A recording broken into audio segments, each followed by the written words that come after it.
Welcome to Chronic Combat Conversations, a live look at our best bets, picks, and predictions for every UFC event. With your hosts, TB Scouting MMA and The Guru back again for UFC 284. Islam Makhachev defending his lightweight belt against Alexander Volkanovski defending his pound per pound, right? Maybe status in this whole situation, moving up for the first time in his UFC career. Incredible. Before we get into that, we've got an unbelievable guest in the building, someone no secret to being on our show. And hopefully, if you guys are watching or bet MMA, you're not a secret to him at all. He's making a ton of money. Make sure you check him out on his website, lucrativemmabetting.com. James Blisett, Lucrative MMA. Welcome, buddy. Thanks so much for being here. Yeah, I'm happy to be here, man. We had a little bit of a miscommunication in the DMs. I was waiting back there. You guys were waiting here, but we're here now. So sorry, about 10 minutes late for the viewers, but we're going to make up for it because I got some hot takes on this card. We're going to start off with one of my hot takes if we're starting off on the main event. And yeah, man, can't wait for it. It's over here in sunny Australia. You know, I live around these parts. I'm in New Zealand, so it should be good fun, man. The card's not the best card of all time, like we were saying before we jumped on, but there's some sneaky spots, I think, to make some money, which is ultimately what we want to do. You know, what I always say is two things I love doing in the world, right? Watching MMA. The only thing I like doing more than watching MMA is making money while I'm watching MMA, you know? So that's the name of the game. Hopefully we'll be able to do that this weekend. Oh, hell with yeah. you here, man, I'm feeling fairly confident that we're going to do that. So if you're new here, please hit that subscribe button and make sure you subscribe to our channel. We go live every Wednesday for every UFC card. And make sure you like the video well, share it around. We appreciate everybody in the chat popping up, hanging out with us. James hanging out with us. No strangers hanging out with us. Literally a true family member of Chronic Combat has always hung out with us since the beginning. 3 years now, James, if you can actually believe it. Yeah, like how time flies. Yeah, Daz is the man. Yeah. So we got Daz in the chat, baby. We got Griffin, Walker, Jacques Titz. We love it. Glimbot. Let's go, boys. Aussie. We are going and we are live. So let's kick it right off, man. We're going to the main event. We're going to the pound for pound battle. We're going for the lightweight title. Alexander Volkanovski moving up from 145, relinquishing his belt in the process to make the jump and let the interim title fight happen, right? Not relinquishing. Not really. Not really. Not how okay. That works. Not relinquishing. Sorry. No. He's going for the champ status. Islam, he's looking to retain all of his glory at 155. So what's going to happen here? I mean, Volkanovski's 3 years older. Volkanovski, he's going to be 4 inches shorter, but he's got a 1-inch reach advantage. So that's always the tricky thing with Volkanovski. He's got that crazy reach as always.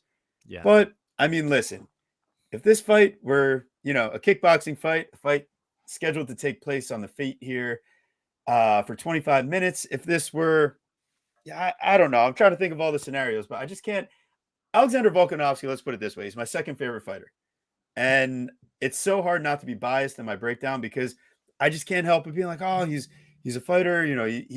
He is such a great game planner, someone who really researches his opponents and puts himself in bad positions to learn how to get out of them and really turn the tables on his opponents. I just don't know if that's going to be the right approach here against Islam Makhachev. I don't think he's big enough to execute the game plan that he generally executes and can do it safely for 25 minutes against the grappler of the status of Islam. And I really don't even know how long this fight goes, Guru. And I think you've been leaning that direction too. So, I mean, ultimately, the pick is Islam for me. And it's about what props you want to get into here. I love Volkanovski, but I can't do it. So what do you think, man? Listen, I understand exactly where you're coming from. Volkanovski has dominated since coming into the UFC, right? Undefeated since coming to the UFC. I believe 13, 14 fights. Just absolutely incredible stuff. Put away Max Holloway in the most incredible way in the third fight, right? Just absolutely shut him out. Looked absolutely incredible against Chan Sung Jung, right? The problem that I see with Volkanovski coming into this fight, though, is his takedown defense isn't necessarily stellar to begin with. The kicks, right? the Brian Ortega catches multiple kicks of his, it dumps him over. That's a hole for Islam to exploit.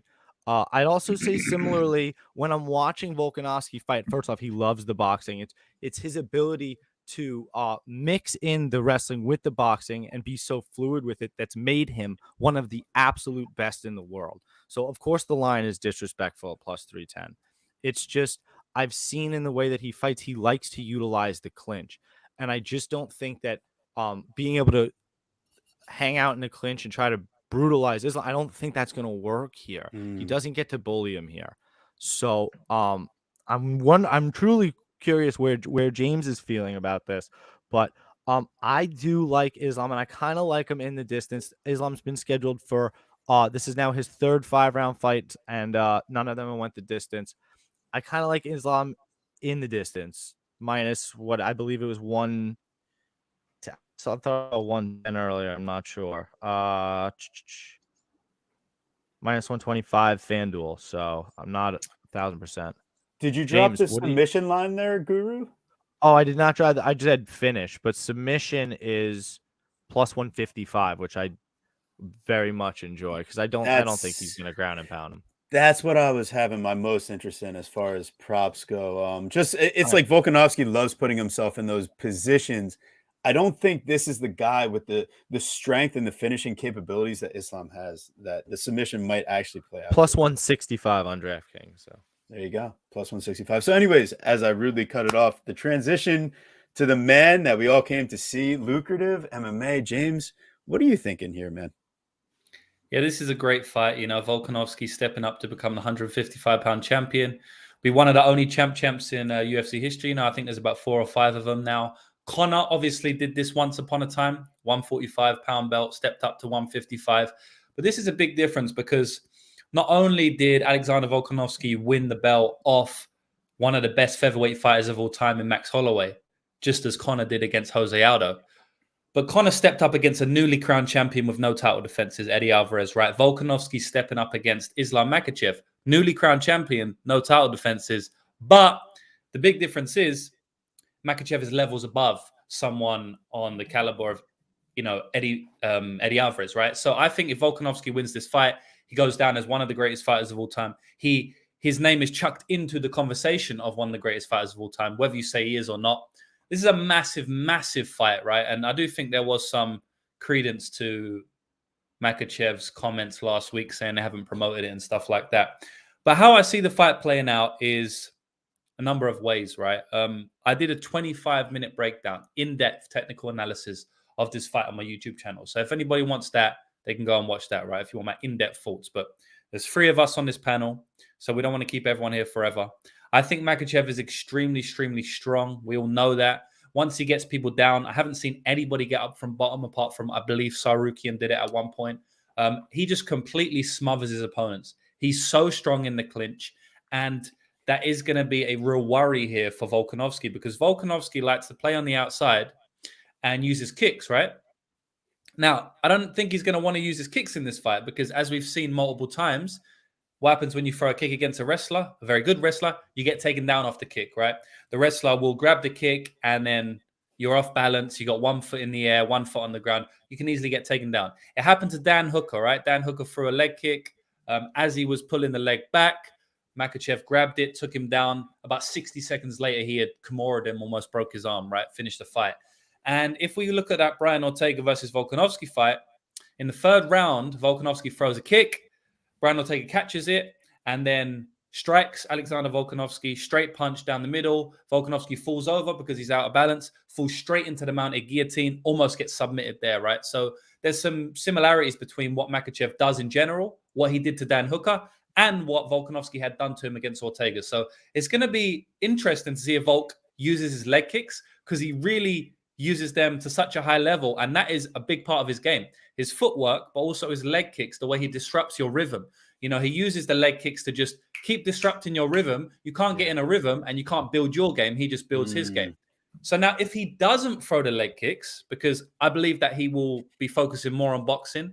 I actually have someone who knows him and who's told me that he has been focusing more on boxing in this camp.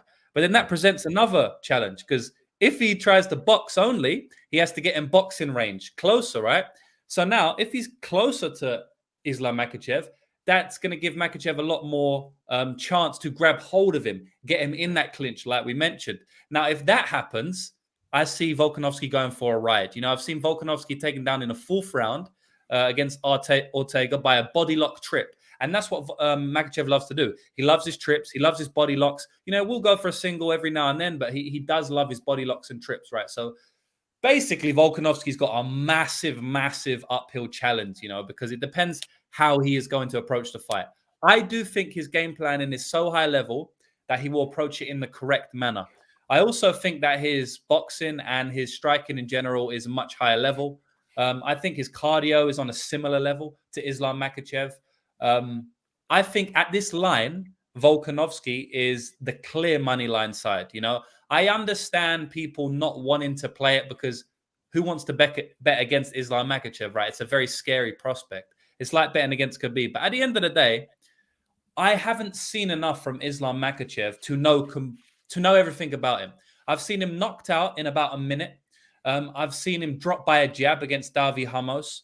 I've seen him be slightly uncomfortable in the stand-up in general. And I do think that Volkanovski is a good bet here. So I've bet Volkanovski. I'm riding with Volkanovski. Pure pick, gun to my head. You have to say Makhachev gets the takedowns. It's almost impossible not to say it. But this is MMA, guys. You got 25 minutes in there. Volkanovski could crack him. Volkanovski hits hard. Moving up to lightweight, maybe it hits harder. I don't know. The pick is Makhachev, but you know what? Just forget that. I'm betting on Volkanovski. Volkanovski is the side, plus 300. I'm hoping he pulls it off, man. You know, wow. After the year that we've had in 2022, Leon Edwards upset, Alex Pereira upset, the other one as well, the biggest one of them all, Juliana Pena over Amanda Nunes.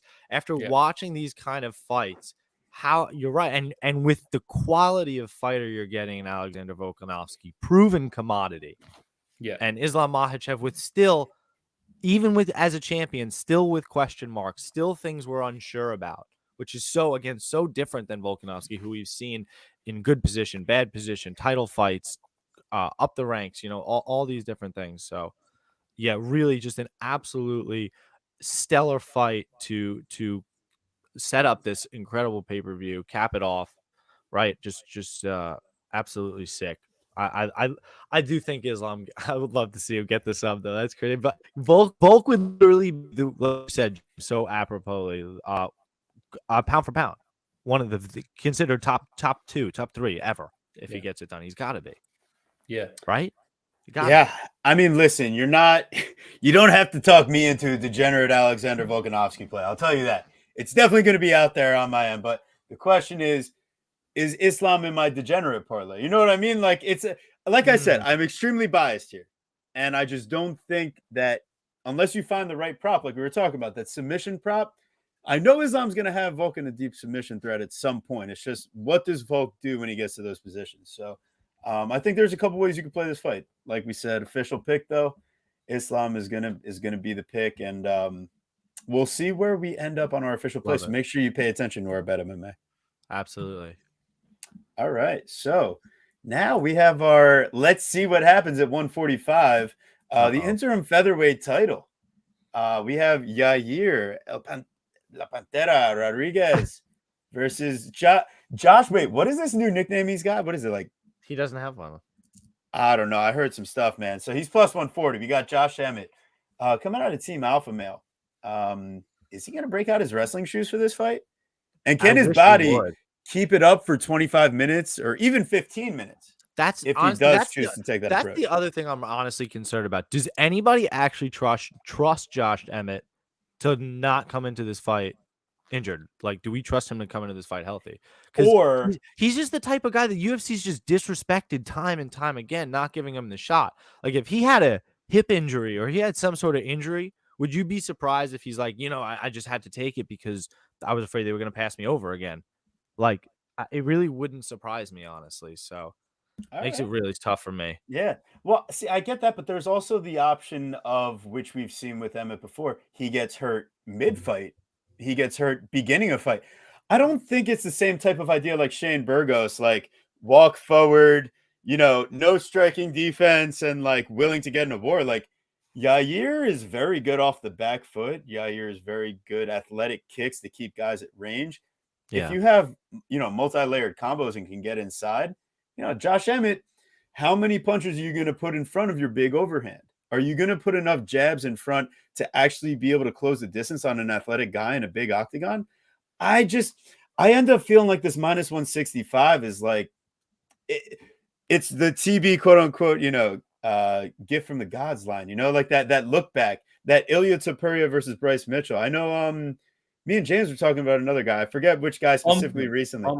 Gabriel bumped him against Yes. Lopez. And what happened? It's like every time I kind of get this feeling, it seems to play out, and it's always this between minus 120 and minus 180. That's my comfortable straight play for a favorite line. And Yair, he's 7 years younger. He's 5 inches taller. He's got a 1-inch reach advantage. And with the kicks, very important, he's got a 2-inch leg reach advantage.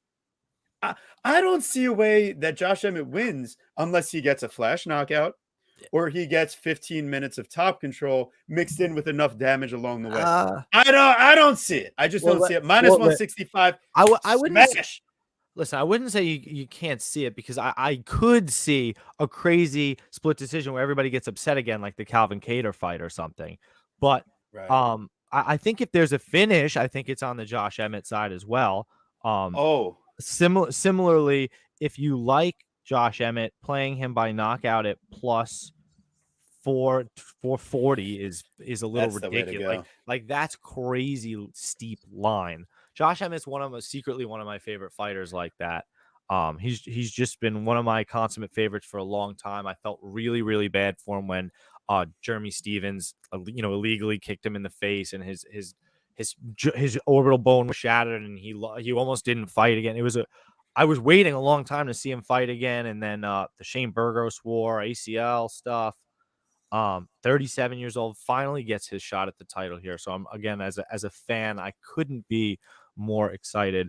I'm concerned that Josh Emmett, with the ability to wrestle, will not wrestle enough. It shows it on the stats. He does not wrestle enough. I'm not sure he'll have top control. I just feel like Yair will be the minute winner. He'll be one step ahead of him. Josh will spend most of the fight chasing him and will accumulate damage. I am concerned that Josh won't be able to hit Yair enough. You kind of see that with the pace stats and the accuracy as well, listed right there. So that's kind of where I'm with it. Yair by decision. Maybe even Yair in some like over 1.5 or 2.5 type play, because I like these featherweight fights to extend out a little bit. I just would love to see Josh Emmett explode. Yair thinks he's out of range and he clips him and he just smashes him and he ruins everybody's plans and stuff. I would love it so much. It would make me so happy because I really think he's a guy that like deserves it. But yeah, James, please. What do you got for us? Yeah, I agree with a lot of what you said. I think Yair Rodrigues probably wins the fight. He's just got a lot more tools at this point in his career. He's 30 years old. Emmett's 37. You always want the younger fighter in general, especially when Emmett's getting up there for a featherweight now. 37. You don't see too many 37-year-old featherweights. Someone mentioned in the comments that Frankie Edgar exposed Yair Rodrigues. Yeah, he did actually. But that was a good 4 or 5 years ago, was it? Around that time, I would say. I would guess about 4 years ago. It's a long time, So he was 25, 26 years old at that point. He's a 30-year-old man now. 25-year-old, you're not fully a man. 30-year-old, you're a man. You know what I mean? So there's a big difference there. He's obviously had 5 extra years to train his wrestling. And let's be honest, right? Frankie Edgar, even 5 years ago, 10 times the better wrestler than Josh Emmett, right? Especially with the ground and pound from top position. It's uncomparable there. So I don't really see Josh Emmett doing what Frankie Edgar did. Does he get takedowns here? Again, I don't really think he will. He may get a couple of takedowns. Everyone can take Yair down. It doesn't have great takedown defense, in my opinion. Ortega took him down. Max Holloway took him down multiple times. He can be taken down, but he is going to be winning the minutes on the feet. He's got better volume. I think there's a chance for a knockout for him as well because he can knock any man out in the world. What he was doing to Max was quite impressive. You know, I remember Max was minus 700 in that fight. When I was watching it, I was like, damn, Max looks about minus 150. I mean, this looks close, you know. A few people took Yair Rodrigues, and I thought, Jesus, that's a great bet. Obviously, third, fourth, fifth round, Max pulls away as he usually does. But he had to wrestle in that fight, you know. Stand-up fight, Yair would have won that, which is quite interesting, you know. Yair is always open to getting knocked out. You know, I don't think he has amazing defense just because it's not his defense that's bad. It's just he's so wild. He's going to leave himself open to be countered. Emmett can lose minutes. We saw he lost virtually every minute against Michael Johnson until he knocked him out with 2 minutes left. So, yeah, man, I think Yair is going to win the fight. I don't mind the under because we're talking about two fighters who are going to throw 100, you know, who are going to land 100 plus strikes each. They both got knockout ability. And they've both been finished by strikes, you know. So I don't mind the under. It's at plus money. It's 25 minutes of violence, 22 and a half minutes. So I'll go with Yair Rodrigues as a pick. In terms of the bets, I'll go with the under. Plus money's not too bad. But I do think Yair pulls it out. Interesting. Love it. Love it. And I think ultimately, let's just do a quick reach back for the chat here. I appreciate all you guys because let's just say we had some big news come in the building. Mushroom MMA, going to break the news right now. Yeah. We got this guy booked for Nikita Krylov versus Ryan Spann Fight Week to do the breakdowns with us. I cannot wait to have Mushroom on the show. Going to be incredible. Mushroom, let us know. Are you coming to CFFC in Philly, bro? Because TB and I are going CFFC 118 Saturday, April 1st. Yup. 2300 Arena, the ECW Arena. If not, we got to meet you for lunch. Yeah, Mushroom Philly, you got to be there, bro. We Let's got to go, baby. Hell yeah. So, are you guys from Philly as well? I am. Central we Jersey, are not, but I am. get that out of here. Oh yeah. Oh yeah. We're like equidistant from Philadelphia and New York City, so it's about like the same hour drive. Okay. All right. It's convenient in terms of that, but kind of in the middle of nowhere at the same time. Yeah, you got to link up, man. I want to see a video, the triple. Yeah, TB scouting, Guru scouting, and Mushroom Philly. Go to the back streets of Philly like he does to make those videos, bro. We gotta get a live podcast from the back streets of Philly. With Mushroom. Amazing. We will do that. Yes, at least 2 vapes. What up, guys? Thank you for thank joining. You so we much. Appreciate everyone in the like chat. And subscribe. Hit the subscribe button, please. We love you, Prince. Thank you for reminding the people what to do. We love it. So, got to tell you, the live show, we are banging right now. And, oh, man, this fight, this one's a banger too, huh? We got Jack Della Maddalena versus Rude Boy, Randy Brown. Let's go. Oh, man. Jamaican me crazy. Ooh. Guru. Getting into the sauciness. Let's go. If you guys got some, smoke some. If you got something to drink some. Keep the party rolling, man, because this fight, all action for however long it goes. I don't think either guy's going to actively look to wrestle out of the gate here, but let me tell you something. Randy Brown's not afraid to get the grappling mixed up if things get sketchy. And when I see Ramazan Ameev landing a real deep front choke attempt on Jack Della, I'm like, all right, what grappler can I fade him against in the future? However, is this really the right spot? Randy Brown, he does have 6 submission attempts in the UFC, but he only shoots 2 takedowns per 15. I don't think Jack Della is going to be shooting for anything to give up that neck. So if Randy wants his submission win here against Jack Della, he better be bringing it that way. But, can he keep up pace? Can Randy use his length? I mean, the dude's got a 5-inch reach advantage, 4-inch height advantage, 5.5-inch leg reach advantage. It's just Jack Della does all the things that a shorter guy needs to do. He goes to the body. He goes to the body head combos. His kicks aren't like elite or anything, but his boxing kind of makes up for it. And once you get into the pocket, a longer guy like Randy Brown, it's tougher for him to make those connections once you've already closed the distance and gotten into that boxing range inside of his jab. And I think Jack Della, his defense leaves a little bit to be desired when you see him in the pocket, but not according to the stats. On paper, 71.2% distance defense. I trust him to navigate this fight properly because I don't see Randy Brown really starching anybody on the feet. So Jack Della, you should be fine here. Will I look to fade you in the future? Potentially. Are you in the degenerate parlay this week? I'm considering it. But what Guru did was he found me a really sick prop. I think you know the one I'm talking about, Guru. Oh, absolutely. I know which one. If you guys are following me on Twitter, hopefully you are. that's how you're here. Yo, I tweeted that out earlier and tweeted it out with the link. I really like Jack Della round 1 or 2. That's the Ooh, round grouping plus saucy. 100.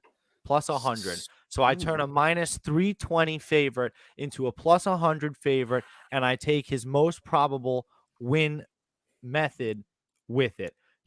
Jack Della, this is now his 4th UFC fight. He has 3 round 1 finishes in a row. Randy Brown is going to give him the exact kind of fight that he wants. It's going to be a stand-up fight. Randy has been finished twice in the second round already in his career, so he's not afraid to be finished, right? He got finished by Nico Price in one of those crazy hammer fist exchanges, and he was also finished by Vicente Luque via knees and punches, which was brutal. And that wasn't that long ago, per se, in 2020.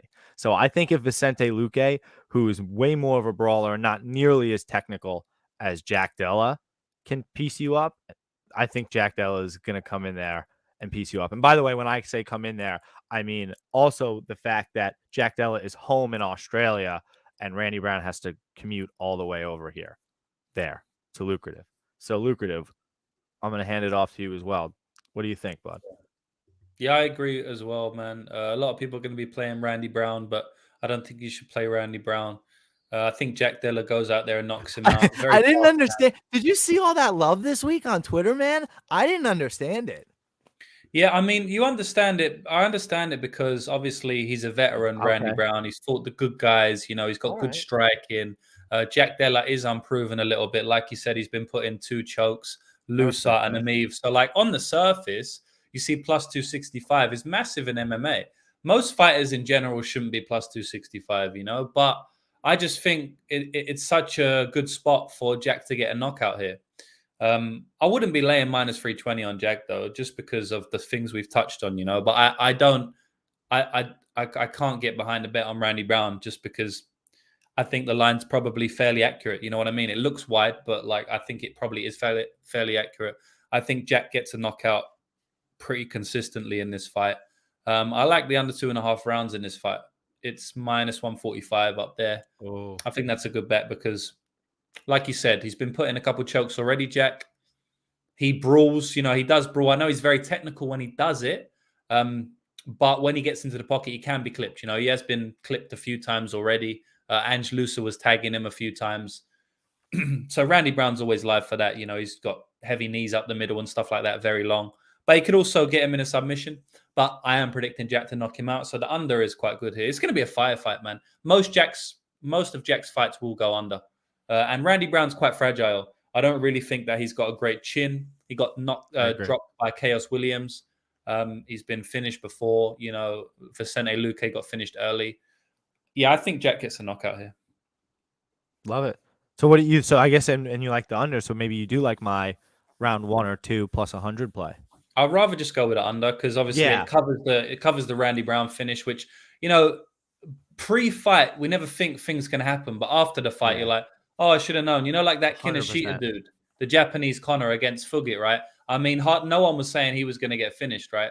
And so, like, if I didn't understand MMA, I would probably have played Kinoshita knockout, but I actually went under 2.5 because you never know what could happen. I predicted Kinoshita knockout, but like things just happen in MMA, right? Yeah. People twist their knee in that, you know, like Conor snapped his leg, like Aspinall's knee just popped, like things just happen. So, especially when Jack's been put in multiple chokes before. So I definitely like the under more than the round 1 or 2 KO. But I do think the round 1 or 2 KO hits. I'm actually predicting a second round knockout for Jack. So I think it hits if you bet it.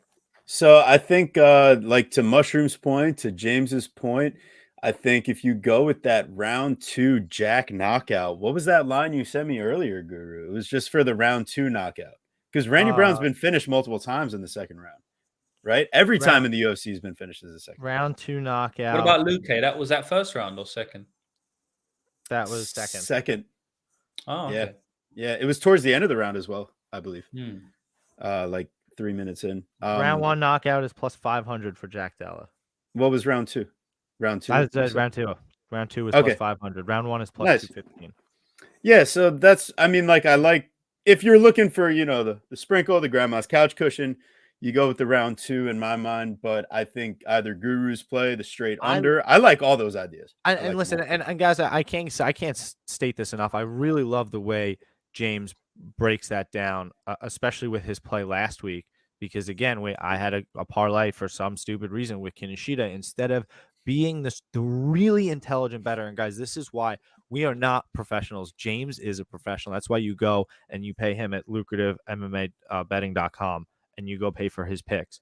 That's why we will never charge for picks because we are not professionals. He's so smart with the under 2.5 because you're right. -145, such a fair money line. Such a, -145. That's not -300. You're not paying crazy vig there. But instead, I'm such a slut for plus money. I'm looking for it, and instead, it's only a few cents, and it Right. makes me have to pick a side when you maybe don't have to, especially when they give you that. So really love having James on. So thank you so much for coming on, James. And yeah, thank you, brother. It's always good chopping out with you lot, man. And that's what it's about. It's about different opinions. I'm going to be wrong a lot of the times as well. This is MMA, this is gambling. No one can get it right all the time. But what we do is we throw ideas about and we come up to the best conclusion. I think that's a perfect segue into this fight because I think you really have to have a crystal ball to know what's about to happen. I feel like the Guru's been a little spicy about this fight. I've been spicy because I think everybody on Twitter has set their flag on this one. Like this is the one that everybody has decided this week is where they're planting their flag. So, if there's anything I've learned about my Guru, he's a contrarian motherfucker when he can be. I try my best. So TB, why don't you kick us off? Yeah, so we got Justin Tafa, Mr. How Did I Lose to Jorgen De Castro, versus the Porker himself, Parker Porter. Justin Badman Tafa. But I know, but come on, that's kind of weak. Did he give that to himself? That's what it sounds like. Like that one's, I don't know, man. And then, all right, so Justin Tafa versus Parker Porter. It's -125 Tafa. It's +105 Porter.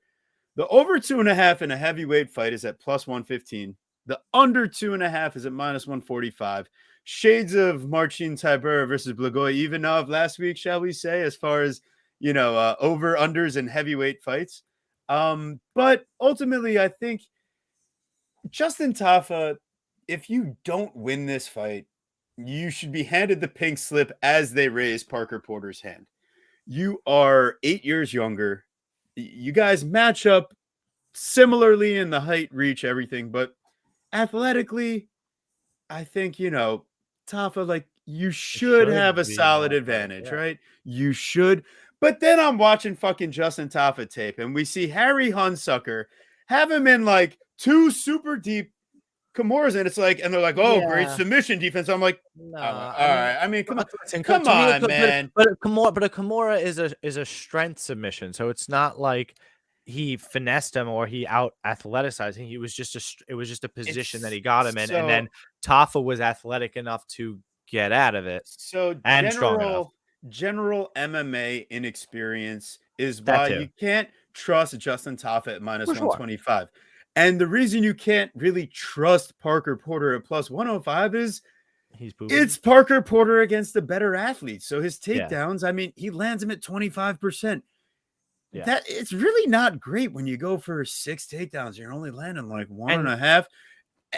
And Justin Tafa is gonna be the better athlete. And more power. And I think more power than what he's used to facing, other than Jalton Almeida. Right, so he gets knocked out by Chris Daukaus, who, again, I don't think has really the most power in the division anyway. And then he gets to fight Parisian, Sherman, and Badeau.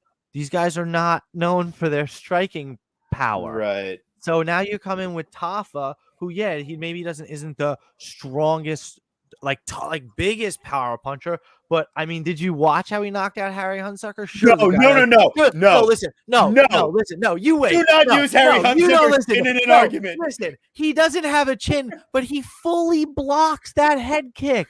Fully blocks it, and he's still knocked out. Because it's Harry Hunsucker. Did you not? No. Did you watch the Tyson Pedro fight against Harry? The first punch that gets landed. He is flattened. No, flattened. The first one. Not the second one, the first one. Justin Tafa people are saying, "Oh, Justin Tafa missed weight versus Harry Hunsucker or whatever." Like that's why they're on Parker Porter. I'm like, bro, it's heavyweight. They don't. Who gives it? They don't care. He doesn't care. Yeah, it Have was you seen embarrassing. Parker Porter? He doesn't care. He didn't matter. I'm sure he won't miss weight this time. It's been. Can you believe it? Can you believe it's actually been a year since we've seen a Justin Tafa fight? It feels like shorter. All right, it's obvious, guys. It's over 2.5 plus 115. Yeah, I'm done. I'll pick Parker Porter. I will pick Parker Porter because I think Justin Tafa just might be that bad. He might be, and I'm gonna take the chance on Parker. I like Tafa personally, but I don't hate your over 1.5. Really like to hear what James has to say about the slot fest. Over 2.5, by the way. 2.5. Yeah, I played Parker Porter at plus 120. So obviously he looks like he's going to close the favorite, and I agree with that line movement. So I was glad to get on it early. I guess I just cap him as a slight favorite. It's obviously low level stuff. I wouldn't really bet any fighter as a favorite here. So any fighter who had minus money next to the name, I wouldn't play it. Just because I think there's potential for it to be the close fight. But Parker Porter is going to have the more volume here. He's going to have the better cardio here. He's going to be the one initiating the grappling, so he could win the cage push. He could win minutes on the fence. He's going to be the one trying to get takedowns. I know he doesn't land a lot of takedowns, but he does land takedowns. He has landed takedowns in the UFC, so he may get 1 or 2 here. If he does that, then I think he could win the whole round because he's obviously going to be extremely heavy on top. We already know that. I don't have to tell you that. And with heavyweights, a lot of times what you see, especially at the lower level heavyweights, is like whoever gets top position wins the fight. We saw that very heavily in the Collier versus Barnett fight, right? Do you remember that? Yeah. Where Collier was a massive favorite. I actually played Collier, one of my most embarrassing bets of all time. Not worst bets, because I think he looked like a massive favorite in that fight, but just one of my most embarrassing bets of all time. Minus 400 favorite or 350 or whatever I got him at. I felt the same way. As soon as Barnett got on top, Collier couldn't do anything. He's just not athletic enough. He's just too big to get up, right? And so I do think that if he does get a takedown here, it could be the fight over. We saw it in the Ivanov and Tybura fight. Ivanov, Sambo champion, couldn't get back to his feet. Tybura is just too heavy. So we see that a lot at the higher weight class. I don't really see Tafa shooting here at all. I don't think he's ever. I don't know if he's ever even shot one takedown. He's definitely not landed a takedown. There's a lot of 2 takedown attempted. 2 takedowns attempted. He attempted 2 versus Carlos Felipe and was unsuccessful. And none landed, right? So, I think there's, considerable advantages for Parker Porter. I do think that Tafa hits quite fast and quite hard. So I do think that Parker Porter could get knocked out early. But if he doesn't get knocked out early, I see him, running away with it in round 2 and round 3. If he's still there, I'm pretty sure that he's going to be landing the more volume. If he is standing in round 2 and round 3, I don't really see him losing out on volume. And in this type of fight, if there's no knockout in round 1, I think the volume will win it. So I like Parker Porter to win it. But at this line right now, plus 105, minus 125, I probably wouldn't play anything, to be honest. Maybe I'd take a poke on Porter because I think he should be favorite. A poke on Porter. Yeah, that's it. Poker Porter. I like that. I like that. That's the next big game coming to James. I was gonna ask you, do you think if Parker Porter is still standing there, maybe after losing round 1, are you considering a live wager opportunity if he's even a more significant dog than when he started? Yeah, I mean, we'll see. We'll definitely see. I just recently got my live betting back, so I will be in the office for that this weekend, which is always good because live betting is a gold mine. But I've already got money on him at plus 120, so I don't want to double dip. It's heavyweight; anything can happen.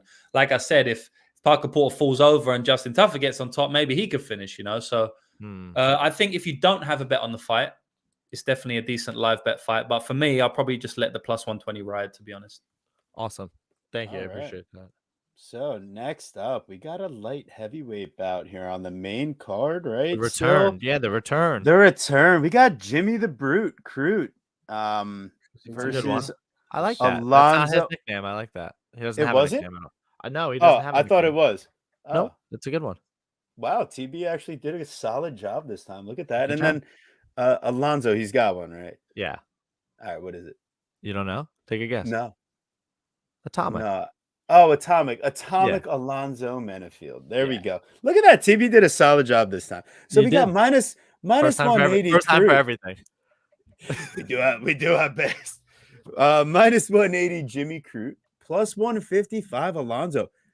First time in the UFC we've seen Alonzo Menifield as an underdog.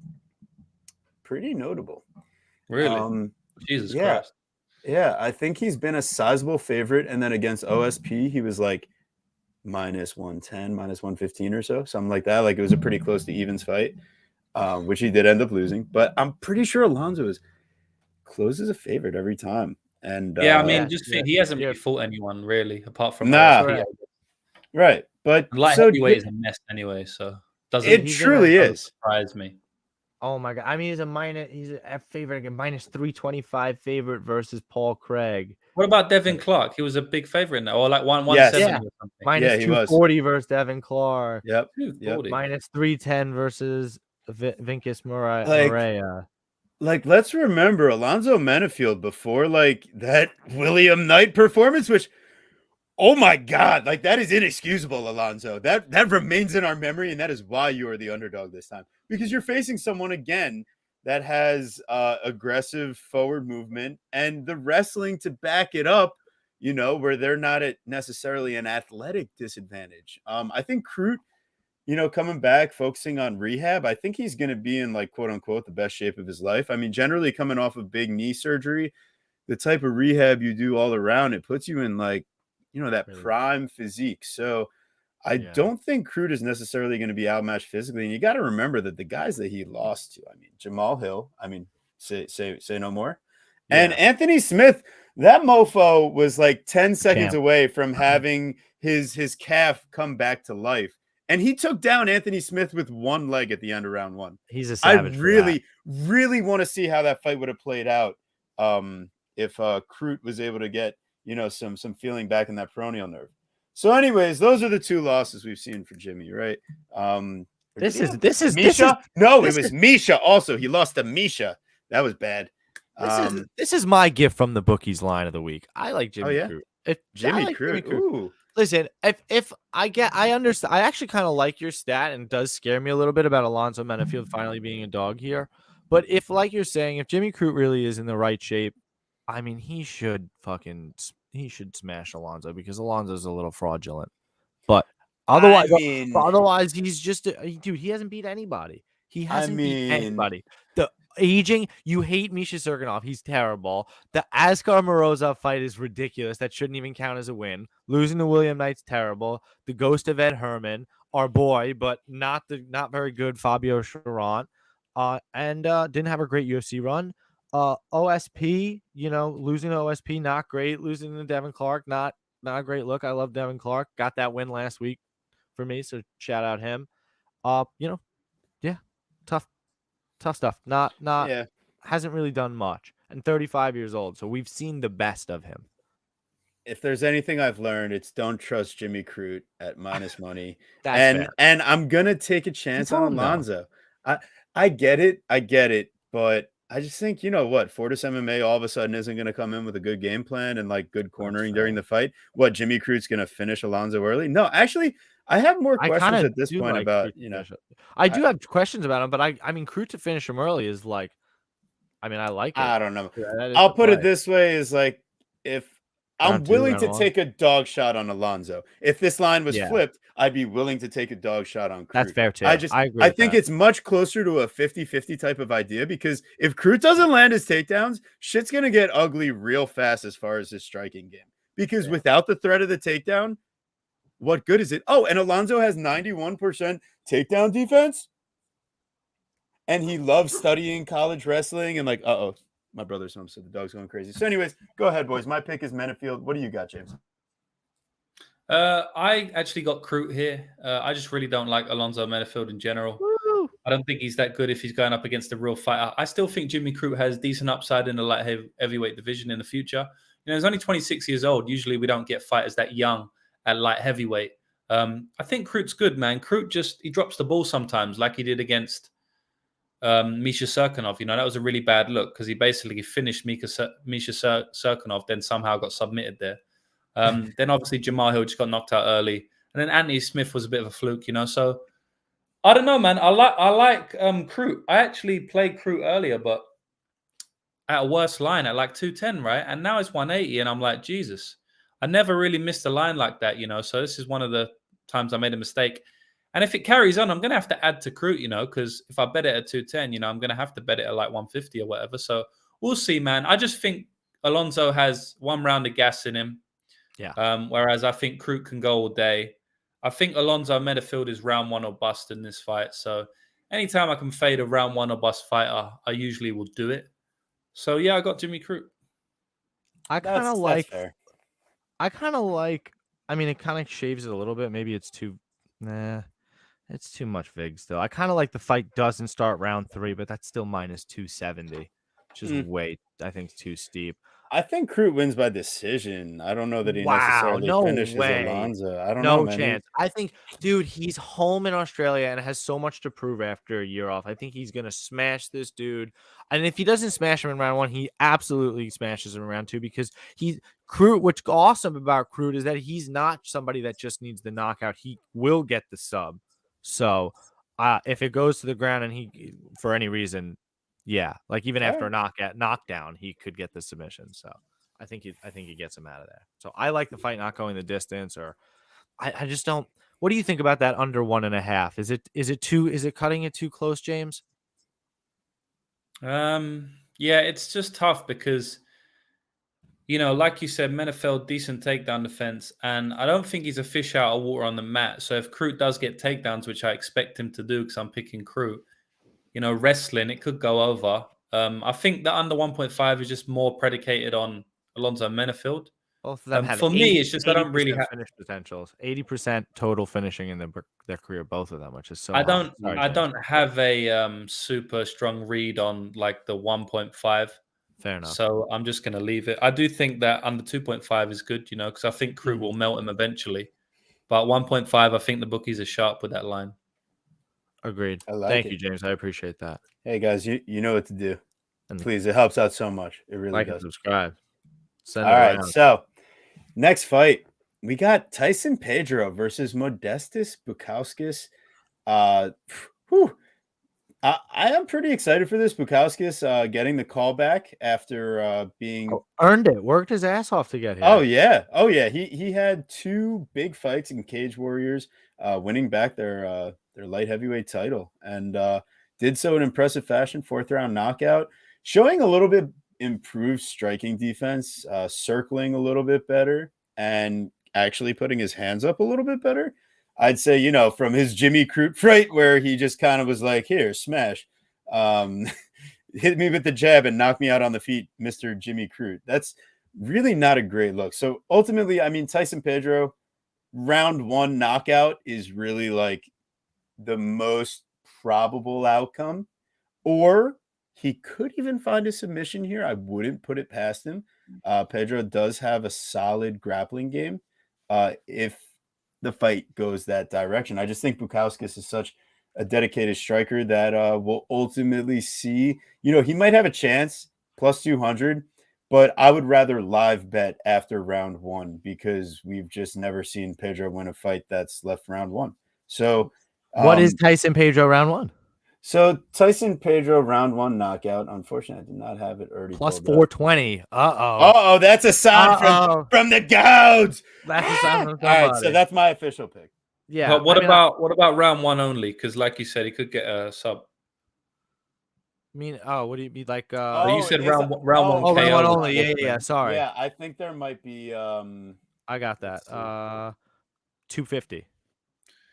Oh, that's not bad, Yeah, plus 250. Wow, I wasn't expecting it to actually be that solid. I thought it was going to be in the plus like 150 range, honestly. So interesting. So 250 is actually really good. Yeah, just for any finish in round 1. Yeah, that's kind of the only angle I would. Oh wait, no, that's Pedro. A Tyson Page. Oh yeah, no, you could bet just to finish in round 1, not even picking a side. That's also but I don't think Bukauskas is the guy that gets a round 1 finish. I think he's shown the ability to go deep in a fight. with I agree. movement and volume. Like, okay, ready? So if we just go ahead, this is the beautiful thing about the new stat display here. So Bukauskas, he's landed 22 out of 48, 55 out of 159, and 7 out of 17, 11 out of 42. These are all just from distance. Doesn't include any clinch strikes, ground strikes, anything. So we've seen him throw 159 strikes, and like he got robbed against Mikhail Oleksiejczuk, if we're being 100%. I was quite so frank pissed about that. So I bet Bukauskas. we've never seen Tyson Pedro throw more than 43 distance strikes in a fight. If that was this against the fight gets Latifi. out of round one, James in his office now can get some live bets down. I'm hoping he feels the same type of idea, but we're gonna see. So, Guru, what are you thinking here? And then, boys. No, I like you said. I think I kind of said it. I like Tyson Pedro, maybe that round one play. Otherwise, I'm kind of with you. Tyson Pedro has proven nothing. We've watched him lose to the ghost of Shogun Rua as a minus 400 favorite, right? You true fans, minus 600 favorite. You know, you true MMA fans really remember that shit. Getting subbed by OSP in an arm lock in round one. You know, he's made his mistakes, and you know, losing to Ilir Latifi is a bad look. That guy does not throw a lot of volume.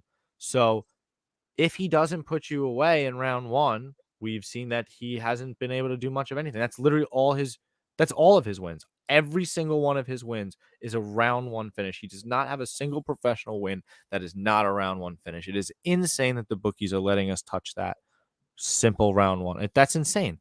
So I think that is the play, because they're forcing our hand, right, James? Yeah, you know, when someone hasn't had any finish or any wins outside of round one, and we know that the gas tank's not the best, then I always look to fade those type of fighters, right? So when this fight got announced, I was thinking of playing Bukauskas.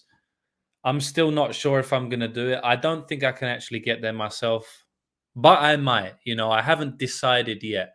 Bukauskas is just not really the guy to fade Tyson Pedro against, because Bukauskas doesn't put any type of pressure. The guy comes from behind in all of his wins. You know, he never pushes a pace. He doesn't. You need to be pushing a pace against Tyson if you want him to gas out, right? Because obviously you want him to gas out because he's shown that he doesn't have a great gas tank. And so it's kind of annoying because I really want to play Bukauskas at plus 200, but I just don't think his skill set is good enough. His striking is not that good, honestly. He's open to be hit. He's a weird one because, like, Oleksiejczuk went the distance with him, but then he just got knocked out in round one by Crute. It's just kind of weird because Oleksiejczuk comes out like a madman. So I think also he's kind of, we don't know what we're getting with Bukauskas. Sometimes he shows up a little bit better than others. It's a tough fight, man. I think Tyson Pedro in round one is not bad, but then if you look at his last fight against Villanueva, he did all he could to not finish in round one. But Villanueva is just so bad that he ended up just getting himself finished in round one. I mean, he was so slow in that fight in terms of, you know, so patient in that fight. You know, he didn't push any type of pace. Maybe he knew his gas tank wasn't great, so he was trying to extend the fight. So I don't think we can. The thing about Pedro in round one or the overall under 1.5 rounds, it's like we can't guarantee any fighter to push a pace. And so, you know, it's a bit of a question mark. So I'll take Tyson Pedro just because I think he's cleaner, faster, more finishing upside. But that Bukauskas at plus 200 is tempting to me, and I haven't decided what I want to do with it yet. By God, Elvis has entered the building, and I forgot that this was my favorite play in this fight, the over 1.5. Thank you, Elvis. Really? Are you out of your mind? No, That's your I'm favorite not. play in this fight? Yes. Besides, if you don't want to take the side, if you're sketched out by this, sketched out by that, the over 1.5 is it, because I don't even understand I don't even understand the line, because again, the line makes no sense. They have Tyson Pedro favored as a minus 240. We've all established he's only won his fights over 1.5. I mean, under 1.5, right? He's only won in round one, and they have him minus 240 favorite under one round, and they have the minus 240 favorite, but they have the under 1.5 at plus 115. It's not correlated. It does not make sense. It doesn't. you have to play the under 1.5 at plus 115.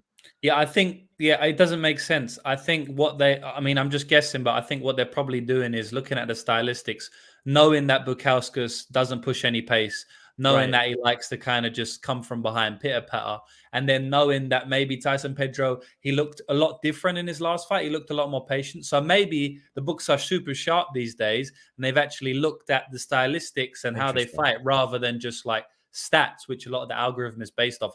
That's just my theory. I don't know, but it makes sense. That's interesting too.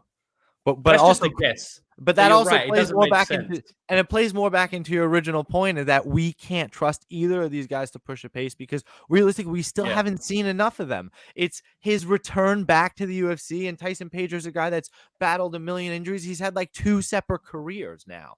So in the UFC, so 100%, James. It's really why we love having you on. Just incredibly sharp. As long as anybody has nothing else to add, we'll move on to the next one. No. Yeah, let's keep it rolling. Now we're getting into the depths of this pay-per-view card. You're going to see, not quite the same as at the top. So Josh Culibao, this is a minus good one, 120. No, this is a good one. I don't know what I was just about to say. We're about to get there. Not yet. Minus 120, Josh Culibao. Plus 100, Baghdasaryan. Since I entered these midday today, we were at evens on DraftKings. Moved to minus 110 aside. So take your pick, fellas. Ultimately, I feel Baghdasaryan certainly has more one-punch capabilities, but Josh Culibao's defense really ain't that bad.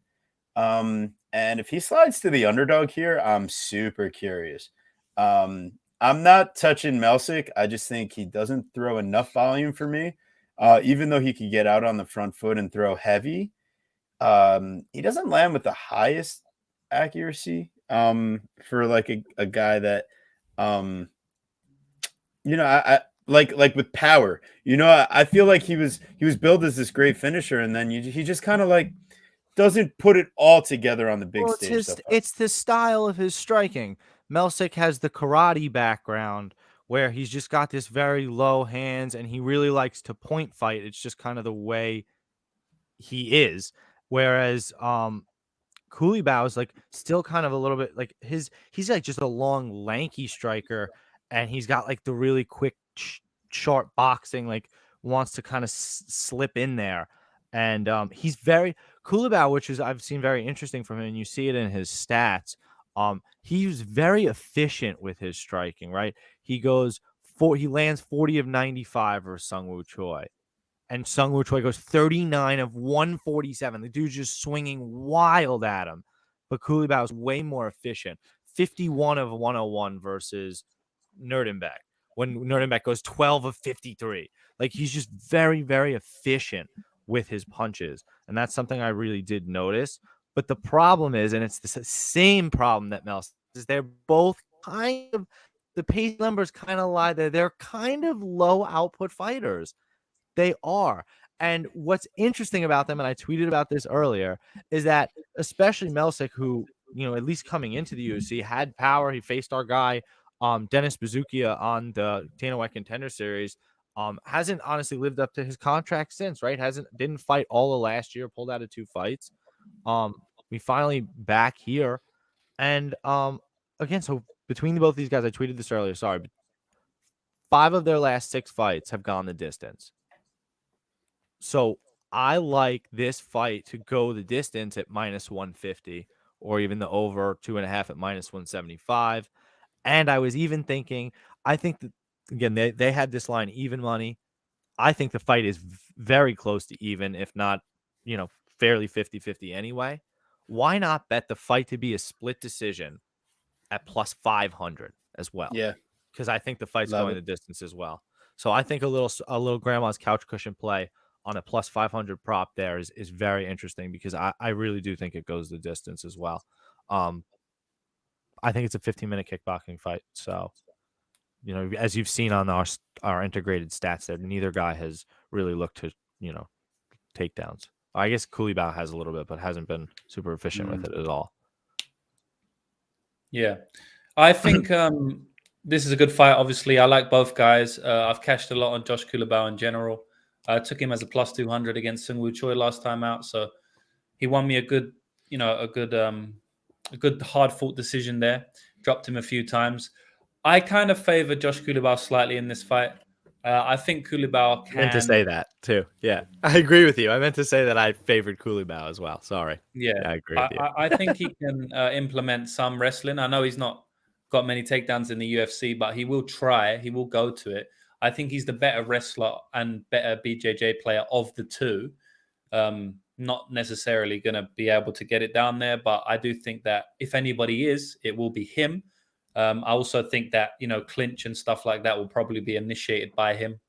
I just feel like he's a bit janky. I think Melsik Baghdasaryan does well against more traditional fighters or fighters who are just not, not good strikers. I think Joshua Culibao is a good striker, but then I also think his striking style could throw Melsik off a little bit. Melsik's used to the traditional striking style where Joshua Culibao seems like he will throw punches from weird angles and stuff. Maybe it'll get him caught, but I also He's think a little more unorthodox with his striking because his punches are a little bit more looping and he kind of comes from the outside and will kind of push in and then kind of retreat back to space. Yeah, which I think will pay dividends in this fight. He's dropped a couple of opponents by doing that. Sung Woo Choi, Charles Jourdain. So yeah, man, I think that he should be the slight favorite in this fight, and I'm going to take him for the win. Also, I think Melsik, I don't think his gas tank is any good.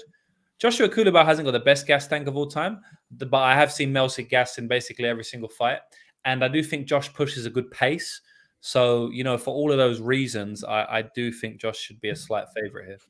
I like it, and I'm on Culibao too. Round it out. All the boys are together here. But James, what did you think of my play there? My spicy little grandma's couch cushion, plus 500, split decision. Oh, the split. Degenerate. I mean, because I'm betting Joshua Culibao, I'm hoping it's not going to split. So I'm not predicting it to go to a split. Fair. Uh-huh. I think. Do you like the decision? You like the over? You're thinking Culibao finishes him? No, I do think it goes the distance. But I do think Melsik's going to be gassed in that third round. So when people are gassed, you never know what can happen. But I do think it goes the distance. Sweet. So let's just have one judge smoking crack, man. Like it's like a 30-27, 30-27, and 29-28 the other way for some random reason. And then it's like, what? It happens all the time, man. I wouldn't be surprised. So that's so plus 500, man. I'm reaching in the couch cushion. Nobody's gonna notice that. And I'm taking Hopefully it's on the Josh side. Yeah. Because it doesn't even count out of the bankroll. It's in the couch cushion. I'm not going anywhere. All right. Well, if only it worked that way. But anyways, we got Shannon Ross. It does work versus Cledson Rodrigues. Shannon, the native, is plus 265. You got to tell the story of how he got here, though. So, all right. So he Dana White gets Contender booked, Series. Yeah, booked for Contender Series. Solid favorite against Vinicius Salvador. And we back him heavily. Refuses to use his wrestling, gets in a stand-up war, and eventually gets knocked out. However, it's later revealed he was dealing with appendicitis and had to have emergency surgery following the fight. But he had appendicitis, right? During the fight. During the fight. Yeah. So he's legitimately on death's doorstep. Yeah, he thought he had just cramps or whatever. So he's like, all right, I'm fine. I'm just going to fight. But it was appendicitis. So Not I guess ideal. Dana White either thinking, wow, this guy's so tough, or let me avoid this lawsuit real quick, and gave Shannon Ross a contract despite losing the Dana White Contender Series. Yes. Fight. And that's why he's here against Cledson Rodrigues, who's coming off. We haven't seen him since almost a year. See 274. We haven't seen him since the CJ Vergara split decision loss, where he was a minus 300 favorite and minus 360 favorite and couldn't get the job done. Are they trying to I'm sorry, what does that line say? Does that say 320? Are they trying to do it to me again? They think it's been long enough, don't they? Oh no. I'm not playing this guy. No. I'm sorry. I'm not sure Shannon Ross is gonna be good enough per se, but dude, I'm not convinced at all that Vergara that Cledson Rodrigues can do really much of anything. That Vergara fight was a real eyesore in my mind. What do you think, TB? Doesn't that fight stick out to you? Yeah, I mean that's really not good. Also, the other terrible thing for me is like I really think that Shannon Ross might be able to win the volume battle here. Potentially, and he actually swings pretty heavy, and if he uses the wrestling that he used on the regional scene, we could really see, a pretty solid path to victory in my mind. Yeah, I mean he's the former Eternal MMA champ, right? James, Eternal MMA is a promotion down by you, right? So are you familiar with them? Yeah, I know Eternal MMA. Yeah, I mean, I figured you might. I mean, at least from your tape, I'm sure you would be. I just meant like, have you ever been to like a show down there or anything? No, I've never don't know been to a show. I don't go to too many MMA shows. Sometimes if my friends are fighting, I'll go to a show. But That's I'm fine. in New That's fair. Zealand. Eternal MMA is This is Australian. Australia. So, That's true too. yeah. That's fair enough. Okay. But no, that's cool. I listen. He's got a really powerful leg kick though too, Shannon Ross, and I think Cledson, the way that he stands, especially because he's quite heavy on his legs, that he could get smashed up. I just don't trust him here at all. So you can't pull the wool over my eyes on this one. I don't trust Cledson at -320. He hasn't done anything to earn. We've said it time and time again. You have to earn a money line that steep. So he hasn't done anything to earn it. So there's no chance I'm taking it. James, what do you think? Yeah, I think Cledson gets a knockout in this fight. I don't really rate Shannon Ross that much. I think he's a goer, like he'll come forward and he'll try and make stuff happen. And it's possible he can do it. But I thought CJ Vergara, I thought Cledson won that fight. It was a close third round. I mean, it was definitely 1-1 going into the third. That's unarguable. It's just how you score the third round. I felt like Cledson won the third round. It was a split decision. It was very close, whatever, 50-50 fight. But, it's not like he got dominated in that fight. It was a 50-50 fight, right? CJ is a decent fighter. CJ is a fighter who comes on late, and he did that against Cledson Rodrigues. In the second round, he hurt him badly. And he's done that against a lot of opponents. I actually thought CJ, I think he's a lot better than people give him credit for.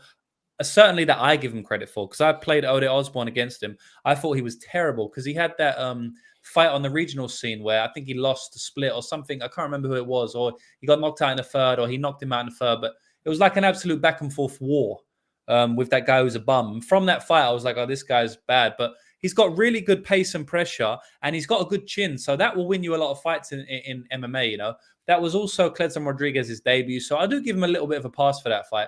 Shannon Ross is going to walk forward. I just think he's outmatched, outgunned. I think Cledson hits way harder. I think Cledson is way more sneaky. His flying knees up the middle are pretty beautiful. Spinning kicks, all that sort of stuff. So I think Cledson gets a knockout in this fight. All right, fair enough. And if he does, he earns that -320 for sure. That is true. He's a very aggressive, very unorthodox striker with that. I also think he can win it. Think he can win a decision as well if he doesn't get a knockout. I think he wins the fight.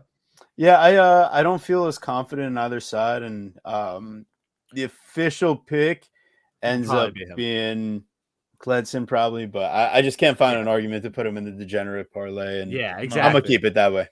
Might be the best time to just keep it simple, stupid, and just kind of pick them and not bet on them too heavy. Yeah, you got to make some decisions in life, and they may not be quote unquote fun, but sometimes you got to do what you got to do to save your money, And now we move on. Yeah, interesting. Getting out there. I will just say that the price is getting out there now, because people were playing Cledson like a few weeks ago at -180. You know what I mean? And now he's -320. Yes. He's probably going to close to like -400. I mean, that at that point it's getting wide. Definitely. Yeah. Definitely. And to your point, James, on MMADecisions.com, take it for what it's worth. The Vergara Rodrigues fight, almost all of them score for Rodrigues. 3 scored a draw, and 1 scores it for Vergara. So, it was a close fight, but I felt like he won. So he's got that loss out of the way now. I think that was the first loss of his career. And that was his MMA debut, or it may be the second, it said. But, that was his MMA debut. He's got that loss out. I do think he bounces back in a good way here. And I think he gets some of that hype again from us. He's obviously got the hype with the bookies. He's still 320. But I think he gets a highlight reel on this fight. That would be interesting. I'd like to see him rebound. He's probably not as bad as you're right. He's probably not. He's probably much better than he was in his debut. Tough one. Yeah, we're moving on. Jamie Mullarkey, Francisco All right. Prado. Let's get it. All right. So we got what is supposedly going to be another banger of a fight here. I mean, Jamie Mullarkey loves to go to war on the feet, and Francisco Prado says, "Let's go. Let's have a battle. I'm not going the distance." However, when Mullarkey's staring at you in the face at minus 255, that's when you have to start asking yourself some questions. I know this is a short notice debut. Jamie doesn't have to travel. Prado, 21 years old, might be in a little over his head. I think he's fighting up a weight class also from his normal division. Is that No, I don't think truthful? so. No? No. Okay. All right. Sorry. I was wrong about that part. But all right. So Prado, I want to see what he looks like on the scales, short notice here then. And he's going to be the undersized guy, apparently, on paper here. Mullarkey is a pretty decent sized guy. When you're not fighting Jalen Turner, you can actually be the bigger guy sometimes. So Mullarkey, he's really been hurt by guys like Jalen Turner, Brad Riddell. The only guy to finish him like that in the UFC, Jalen Turner. He had been knocked out 2 other times on the regional scene. So Mullarkey, it makes it really hard to trust you at minus 255 when you're facing such a prolific finisher. And you've shown to be knocked out 3 separate times and hurt by Brad Riddell at least one occasion in their matchup too. So once again, is the simple pick here, like at the end of the day, going to end up probably being Jamie Mullarkey? Probably, but Guru was spitting a little something at me. Go ahead, buddy. Yeah, I had a tweet that did a little action today. Hopefully you guys are following me on Twitter there. So I had put up that Prado has 8 round 1 finishes, right? And Mullarkey's been finished, like you said, TB, 3 times throughout his career. So round 1, Francisco Prado was plus 800 on Bet365, I saw. And Prado by finish in general was, I think I saw around plus 300. So maybe you just like at that point at plus 300, maybe you just like the money line better at plus 200. Very interesting to see. I just felt like Jamie Mullarkey is somebody, like you had said earlier to me, TB, won't use the grappling necessarily unless he's getting hurt. So like you can't depend on him per se to just start grappling. So if this is just a straight kickboxing fight, I'm not sure, because Prado's somebody, he's shown himself to be he stands straight up on the feet, but he's got power punches. He's shown to have fight changing power. He's got explosive takedown attempts, and he's a strong submission grappler. He's got 6 submission finishes, and he's got at least 5 different submissions with those 6 finishes. So he can get you from any which way on the ground, which is very dangerous. He might be really, really hungry all of a sudden. You don't know. Mullarkey's never a guy that looks great on the scales. He kind of looks like a ghost. So maybe James can really convince me hard that I'm maybe wrapping myself too crazy with the tinfoil with the Prado kind of inklings, grandma couch cushion type play. It's just because the Jamie Mullarkey minus 255 really just doesn't tickle my fancy at all. And I don't really trust him as a prolific finisher himself. Split decisions with Michael Johnson. And I'm just going to be quite honest, finishing Devontae Smith and Kama Worthy. Kama Worthy gets knocked out by a slight breeze. And Devontae Smith, we haven't seen in a long time. And, that dude was a minus 1,000 favorite, gets knocked out. Like, he's just another guy with no chin. So he doesn't strike me as a guy that has one punch knockout power. He needs really, to me, more volume with it. So, yeah. James, what do you got for maybe you're steering me in the right direction? I think there's some credence to what you're saying. Just because this Prado guy hits hard, he will throw heavy. He'll try and get you knocked out in the first round. He throws spinning wheel kicks very fast. He throws wild shots, and it looks like he's got good power. And Mullarkey does like a brawl, and he does get hit often, So just with those 2 things there's definitely a chance for Prado to get the knockout. But my prediction is that Jamie Mullarkey ends up just melting him, because the kid's mainly got first round finishes. That fight where he went to the 3rd round, he looked gassed out from the 7-minute mark. It was just constantly shooting for takedowns. And he's an interesting guy because some fights he stands on the feet, some fights he always shoots takedowns. He does like going in for the takedowns, though. And when he does that against Jamie Mullarkey, I just think Mullarkey's going to be bigger, stronger. I think he'll be able to reverse position and end up on top. And I think he's going to do damage on top, man. Jamie Mullarkey is a dog. He's never going to stop coming forward. Yeah. He actually fought one of my training partners back when I used to live in Australia. And that fight, it was kind of even on the feet. He took him down and he just pounded him out on the ground, man. He's just a dog. Like, he kept coming forward. He just never stopped. And I don't think that's a good recipe in this fight for Prado to go up against, because I feel like Prado, he kind of needs to dictate the pace himself. I don't think he does well when the pace is being dictated on him. He's been taken down multiple times. I've seen him taken down multiple times. I think Jamie Mullarkey is going to finish the fight in round 2 or round 3 from top position, either by TKO or by submission. Submission is like plus 1,000, which I thought was a little bit wild, just because the fight will be a grappling fight, in my opinion, if Prado doesn't get a knockout in 2 minutes. And so if it's a grappling fight and I'm predicting Jamie Mullarkey to win that fight, it's either going to be a TKO or a submission, and they're giving you like plus 100 for the TKO or whatever it is, and then plus 1,000 for the submission. So that's just a little cheeky grandma's cushion prop sprinkle if you want to play that. Yeah, baby. But yeah, I think Jamie Mullarkey is going to break Prado in 2 or 3 and win the fight.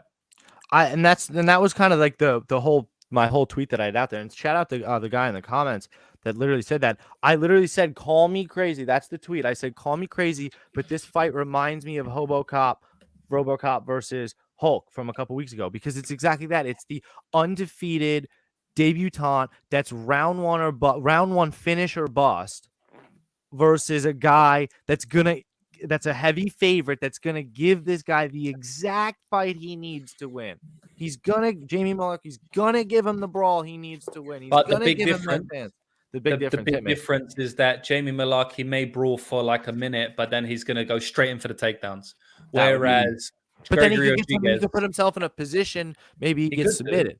But Rodrigues is allergic to takedowns for some reason. But Jamie Mullarkey loves takedowns, so that's the big difference in this fight, I think. And Jamie Mullarkey has a good chin, whereas Gregory Rodrigues' chin is terrible. So. That's true. Because I see a lot of people making that comparison, but there are big differences. I see the comparison, but we have to be careful with saying it's comparable, but there's big differences. So we have to be aware of that as well, Listen, that was the other thing, though. Are we sure Jamie Mullarkey's chin is like? I know he's tough because he's a dog. Better than RoboCop. Facts. That's fair. That's 100% fair. I agree with that. So, he still get finished. He got finished by Volkanovski. Anybody can get finished. He's been hurt by Brad Riddell multiple times, in that fight. Right. And anytime you love a brawl and put your face there, it doesn't matter how good your chin is. Eventually, you're going to get knocked out. Shout out to Vicente Luque. You know what I mean? So it can happen. For 4-ounce gloves, baby. 4-ounce gloves. That's why we watch the sport. Ooh. Yeah. Yeah. Well, here we go, man. We are rolling right along. We got Jack Jenkins versus Don Shainis. Is it what? Ooh, man. Shainis, he's going to bring the action here, guys. That's one thing that's for sure. And I don't think it necessarily works to his advantage, because Jenkins is very proficient with the takedown game and the top control and the ground and pound and just wearing on you as the fight goes on. He seems to have solid cardio and he seems to create damage and, really play to his game. So I get it. Over, under 1.5 plus 115 for the under. I think this could happen because Don is crazy, man. He's a crazy dude. So I think Jack Jenkins might be one of the best prospects to come off Dana White Contender Series in a very long time. He seems to be extremely well-rounded, 3-time eternal MMA featherweight champion. Again, like James told us, right, from Australia in that respect with that promotion. It's a very well-respected promotion in Australia. He's got a devastating leg kick. He's got great timing with his takedown attempts. Got top control, got the crisp boxing, willing to work the body. He's got 5 KOs, 3 subs, 3 round 1 finishes, and Don Shainis holds a very special place in my heart. Hit that Sadiq Yusuf sub plus 1,400 prop last time he fought, so that was beautiful. That front choke was there. We knew that was coming, just because of the way that he grapples. I really think that something similar could happen, or at least a finish. I tweeted this out earlier. I like Josh. I was gonna say Josh Jenkins. I like Jack Jenkins. Round 1 or 2. I believe it was. I just lost it. It's right here. I'm sorry, boys. I like Jack Jenkins' degenerate parlay status. It was minus 110. Thank you. Or even the finish, I believe, was minus 135, which didn't tickle my fancy as much, but because I think he gets it done. I mean, maybe I pay a little, maybe I pay a little extra vig for the finish because he showed in the last fight he could get the finish at any time. I just think, like James was saying about the fighter before, like Jamie Mullarkey, Jack Jenkins is not going to stop coming forward. He's an absolute dog. Yeah. So give me Jack here all day. What do you got, James? Yeah, I think Jack's going to win this fight. I actually cashed on Don Chanis under 1.5 rounds in the last fight because I just didn't think he was any good. I actually think Don Chanis is one of the worst fighters I've taped in recent memory. I don't think he's good at all.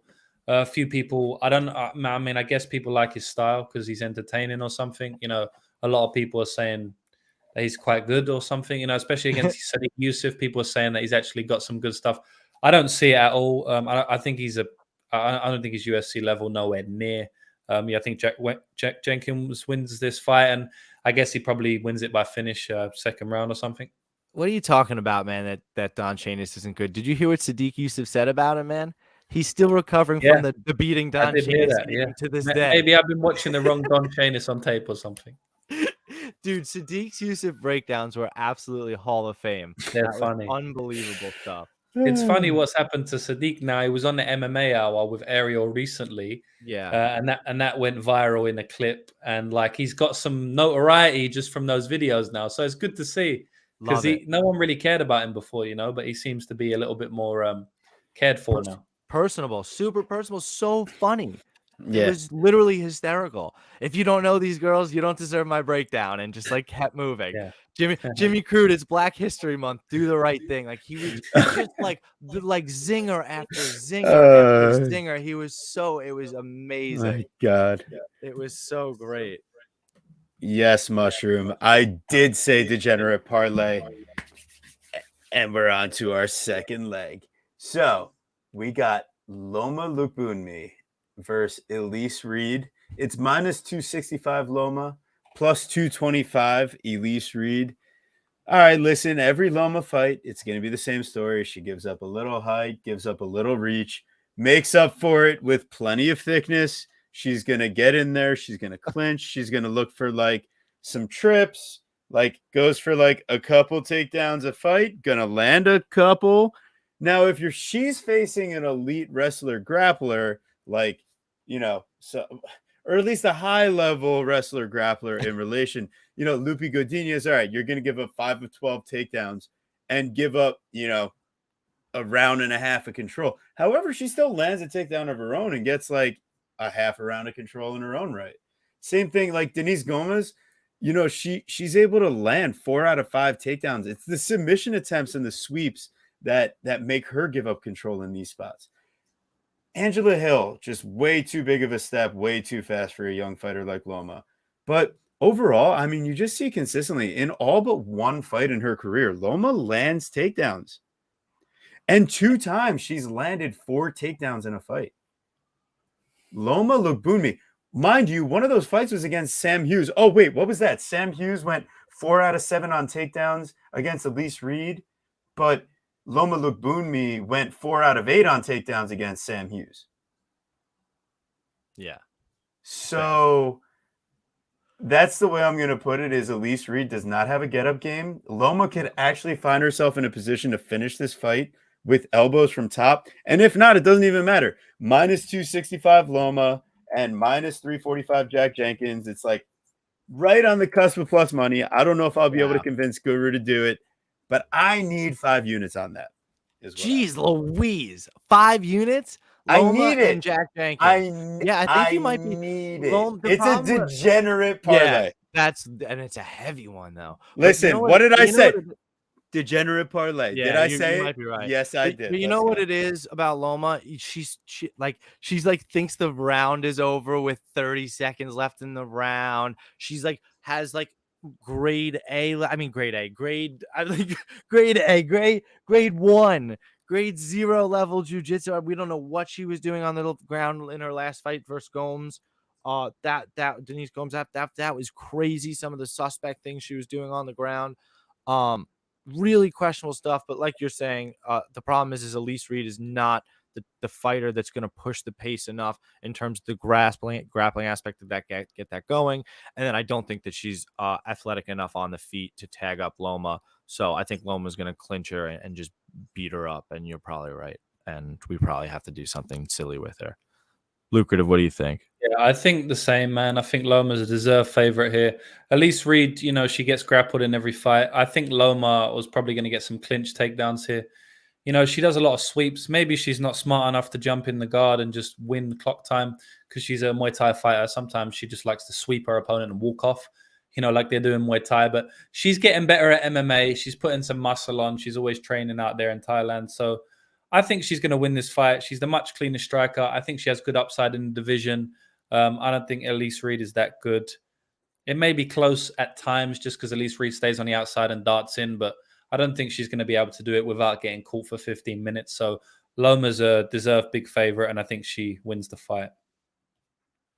And what do you think about our crazy parlay there of adding That's Jack? not crazy at all. And I'll actually say that maybe someone else has bet that on the show, not named TB Scouting or Guru Scouting. So, yeah. That specific parlay. I haven't actually bet it, but I'm looking at those two because I really think those two are very safe spots on this. Wow. Those I looked through, I parsed through, I told Guru I have one degenerate parlay. I have a few money lines I'm looking to play solo because of some volatility. This was it. These are the two legs right here, man. And you can add a third leg on later if you'd like. We'll get to that. But I think for that alone, okay, so let's let Mushroom know because he wanted to know what was the parlay, TB. So the parlay, just if you want to go the safest route possible, you're taking Jack Jenkins and Loma Lookboonmee, and you're going to parlay that for a -133. Now, if you feel like getting really saucy, then you could throw, you know, like your Jamie Mullarkey. You could throw in your Tyson Pedro. You could throw in your Jack Della. You could throw in your Yair Rodrigues. That 6-leg parlay is going to make it a +581. Whoa. If you want like a degenerate mushroom parlay, it like, you know, this is me doing meal prep for Guru. I'm chefing up. I got multiple pots. I'm just throwing shit everywhere. But that's how we end up coming up with the 6-leg degenerate parlay. But the 2-leg hammer it home. Boom, boom, boom. Loma, Jack Jenkins, -135. Wow. I like it. All right. So next, here we go. Shane Young, -135. What the fuck? Versus Blake Bilder, Contender Series, you know, finisher, Cage Fury. Maybe we're biased. Champion at the regional level versus Shane Young. This is Shane Young we're talking about, right? Yeah, Shane Young. Listen, he's Shane from Young Australia, but like, I mean, come on. Shane Young has. Shane Young's Kiwi from CKB, boys. Come on, watch what you say. Okay, I didn't say that. I didn't say that. Versus local. So now my thing is that I think Shane Young is extremely good when he faces the level of opponents where he gets his victories. But it just seems anytime he faces someone that is of like a decent athlete, a higher athletic ability, or like a higher pedigree of a prospect, that it just doesn't work out for him. Even Omar Morales ends up, I mean, the dude is getting washed out in a bunch of his other fights. But against, you know, against our boy Shane, he has some success. And I know Omar, he did have a lot of success as an undefeated prospect at one point, but we've seen some of that kind of fall apart at the phrase recently also. So ultimately, my point is Blake Bilder, I just see a guy that's a finisher, and normally a Dana White Contender Series, got a finish on Contender Series, making debut, he would be a -200 favorite. That's where I'm thinking like, okay, I would say for generally a guy that you're hyping up off of Contender Series, got a finish victory, very impressive performance. Normally guys like that, we would see it a much different line. But I think Shane Young has a bit more experience. He's fighting in home territory, and you got a guy making his debut, making the trip out there. So there's a lot of reasons where you don't hammer home on Blake Bilder, but it's worth a dog sprinkle for me. And I think if Shane Young were the dog here, I would be finding reasons to play him. It's just I think that Blake at least has the chance to be that type of pedigree of prospect that not Volkanovski, all right, but Ludovic Klein and Omar Morales. I think he could be that level guy, but I'm willing to hear it out and see if I got it completely wrong. Well, I wouldn't say that you have it completely wrong. It was interesting how you got there. Shane Young, what's interesting about him is that we haven't seen him in over a year, right? We haven't seen him since March of 2021. So when you said something about seeing him recently, we haven't seen him recently at all. So it's been a while since we've seen Shane Young. The problem for Blake Bilder I see in this fight, and I'm going to start with where I see the fight for Shane Young, is Shane Young, and we can look back at these stats here. Pace for Shane Young has been very, very high. We have 2 UFC fights where he lands over 85 strikes, right? He throws 300 strikes versus Austin Arnett, 200 strikes versus Ronaldo Dye, 100 strikes versus Omar Morales. So we at least have some semblance of UFC level and a high level of pace. So that's where I think Blake Bilder will have his biggest issue, because he's I've watched a lot of his tape, being a CFFC guy, watching his fights come up. I've seen him fight live before. A little bit of a slow starter, right? Gets dropped 3 times by Carvalho in that CFFC title fight, which was, difficult. But where I think this is interesting for Blake, which, by the way, if you liked Shane Young, you could have had him at even money earlier in the week, or at least last week anyway. And the line started to flip very slowly, and now at minus 135 plus 115. Where I think this works for Blake is Blake, obviously, as I've said now, has been the more active fighter, right? He won on CFFC in 2022 in April. He gets the Dana White Contender Series calls up as an underdog, wins again by first round submission, backpacks the dude and clips him in the side of the head, backpacks him and takes the dub, takes the contract. Absolutely savage, and gets the call here. So he's more active. He's got that absolute confidence and swagger you like to see. Follow on Instagram. Dude works out unbelievably hard. He is completely fucking shredded, back jacked. I mean, dude is just in really, really good shape. Works out crazy. Motivated by unfortunate passing of his younger brother, in the past year. So just that external motivation is going to be fighting in front of the crowd here. Debut. I don't know. I just think as the dog, I'm interested. Not saying it's like you said, it's the biggest spot. Like I'm emptying my pockets and bet my house on it. But especially since I'm a fan, I'm definitely down to be on Blake here. But like I said, the pace is a concern. If Shane Young is in the best Shane Young shape he could be in at 29 years old, because he's a young guy, I mean, he could, again, just come out and blow the doors off Blake early and just kind of not look back. But I really like Blake to get some submission grappling or something going too. So yeah, 56% takedown defense for Shane. So I think this is it's a tough fight to call. It's a weird fight. Blake Bilder, I don't rate him at all, to be honest, but he's undefeated in all his amateur fights and all his professional fights. It was like a slow-paced affair in the Contender Series fight. Then he just hurt his opponent and then just instantly wrapped up the choke. In the fight against Brenner, he was getting completely dominated on the regional scene, got taken down, grappled there for the whole first round, basically offered nothing. Then the second round, he got hurt and taken down, and he was getting dominated again. And then he just managed to get a triangle choke from his back. In the Carvalho fight, like you spoke of, he got hurt in that fight. 10-8 in the first round, then gets his own 10-8 in the second round, backpacking him the whole round, right? And then just pummels him in the third. He's just so resilient. Very resilient. That's probably his best attribute. He's never out. He's just a dog. He'll keep coming forward. But in terms of skill set, I don't think he has a great skill set. Now, the thing is, Shane Young is also the same. Shane Young's very resilient. The guy will not stop. He's extremely tough. His mentality is solid. So I don't really think that Blake Bilder's going to out tough him. You know what I mean? Like he might do, because nobody's on the same toughness level. Everyone's either tougher or less tough than someone else. So someone's tougher. It's either going to be Shane Young or Blake Bilder. But I just feel like Shane Young can kind of match Bilder on that toughness. It's a tough fight for me, man. I ain't got much to say about this one. I like Shane Young's game better. I think he's way more well-rounded, much higher level of experience. He's got probably better training partners out in CKB. It's closer to his home. Yeah, I'll go with Shane Young for the win here. Yeah, I don't hate it. And I think you've seen sharp, because again, the line movement started early. I think it was sharp line movement that saw it at even money and kind of trickle away at Shane, because I really wanted to be on Blake early. And then I'm like, yeah, just that pace. It's one thing I've really learned through some the MMA betting of the years is just that pace from your fighter matters so much. Yeah. Output, damage. Swear how But, you win in his last fight, he fought completely different. And Right. this is something I met. He was This a is shell of something I himself. met.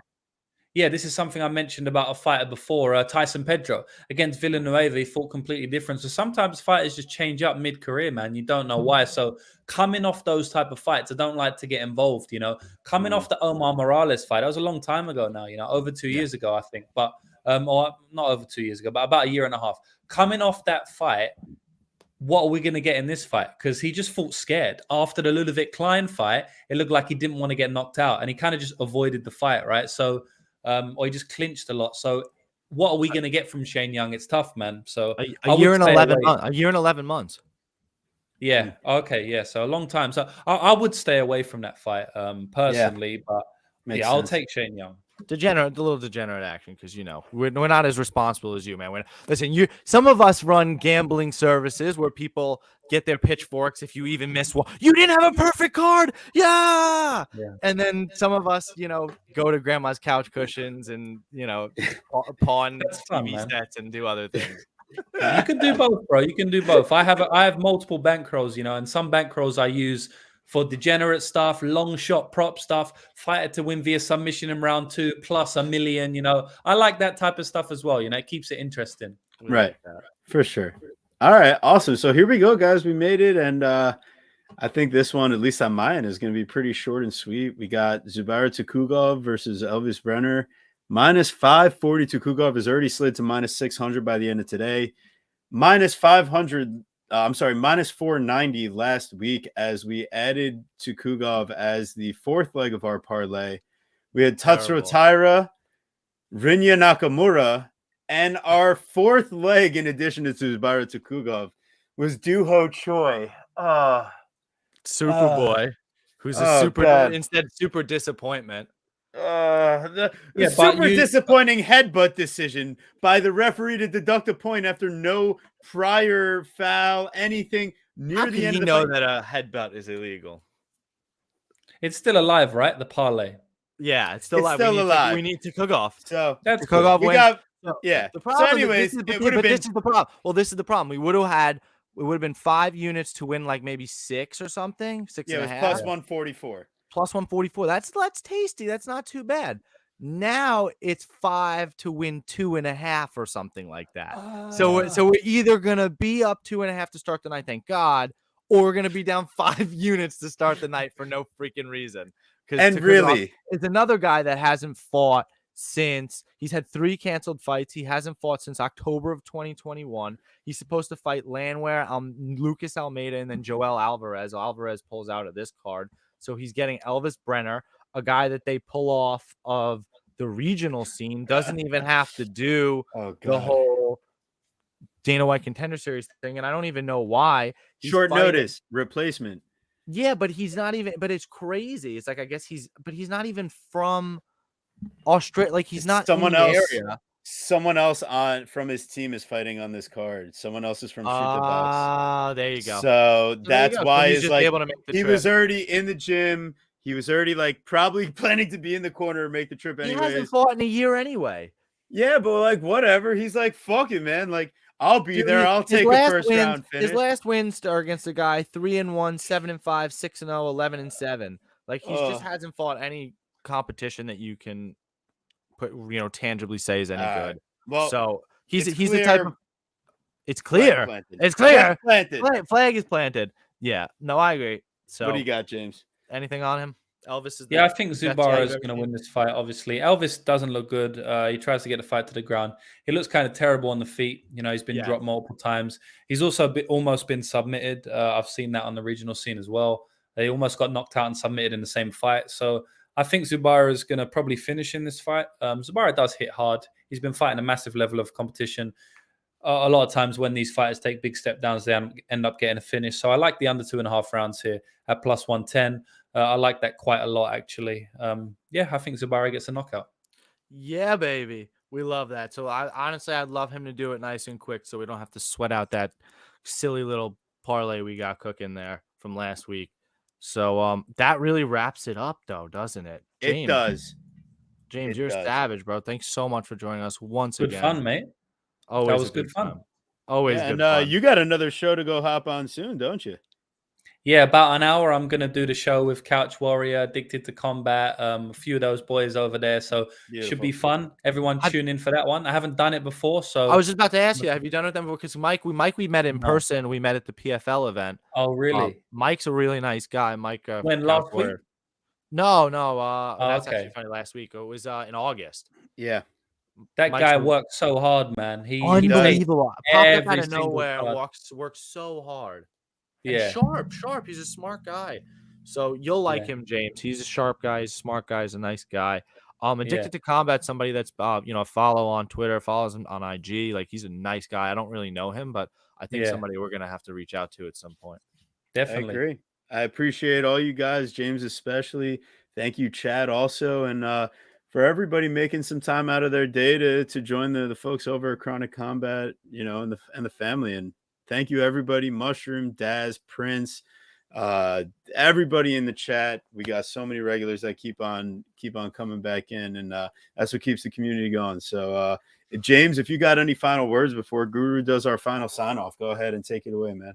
Not much to say, man. Just follow me on Twitter, follow me on social media at Lucrative MMA.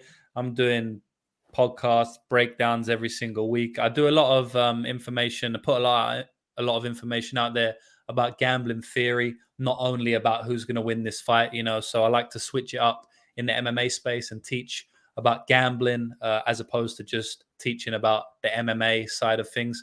So just follow me on there, man. Not much else to say. I appreciate you guys for having me on. We'll definitely do this again in the future. It's always fun chopping out with you. Hopefully we can make some money. Volkanovski for the boys. Zubaira inside the distance for the boys. Jack Jenkins, Loma parlay for the boys. And that's about it. Love it, James. Dude, you're the fucking man. I need to come out to New Zealand and come bother you. We're here, bro. Anytime. I need to do that. That's fucking awesome.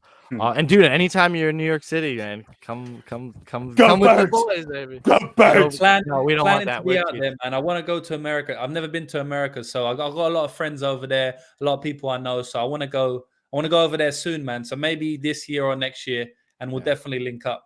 You've certainly got a place to stay if need be here, man. Next week, always, bro. Seriously, I mean that. Next week, I got to double check with our guest because the main event got switched. It was supposed to be Chito Vera versus Sandhagen. Thank God they put a crowd to that. We've got Talia Santos versus Aaron Blanchfield, and I'm pretty sure he's going to be down to do it. We got Uncle Weezy joining us. So Unc will bring his sack of oranges, and he will be there. And James, thanks so much for joining us. My unbelievably hardworking co-host TB Scouting MMA. Follow him on Twitter, Verdict, Instagram, and Tapology. Me, Guru Scouting MMA, Twitter, Verdict, Instagram, Tapology. Guys, like and share our video. Send it out there. Twitter, I don't care how many followers you have. It means so much to us to just get it out there. So, yeah, thanks so much, and we'll see you next week.